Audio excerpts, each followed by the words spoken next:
When you first read the poem Invictus, which I'm going to do in a minute, you might be forgiven for thinking it all sounds a bit pompous, a bit self-aggrandizing even, my head is bloody but unbowed. It kind of brings to mind Frank Sinatra singing, "I took the blows and did it my way." But in fact, when you hear of the circumstances in which it was written, I think you might change your mind about that.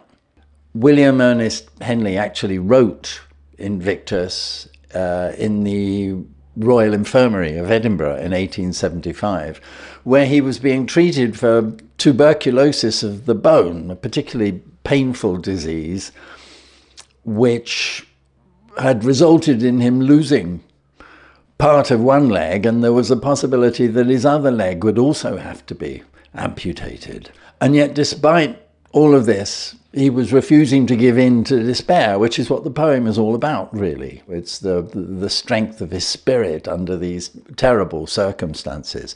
And in fact, although Invictus sounds a little pompous, it means, unconquered, he didn't actually give the poem that title. It was added by certain editors later, when the poem was published again in his own collection of poems in 1888. It didn't have a title at all. But I do think the title Invictus is an appropriate one for a poem with such a defiant tone and message of resilience. Anyway, this is the poem Invictus by William Ernest Henley.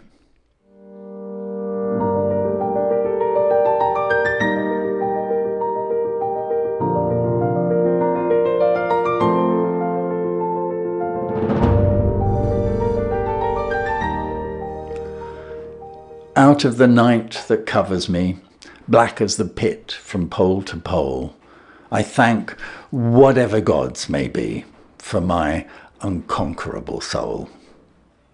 In the fell clutch of circumstance, I have not winced nor cried aloud. Under the bludgeonings of chance, my head is bloody but unbowed. Beyond this place of wrath and tears looms but the horror of the shade. And yet the menace of the years finds and shall find me unafraid. It matters not how strait the gate, how charged with punishments the scroll. I am the master of my fate. I am the captain of my soul.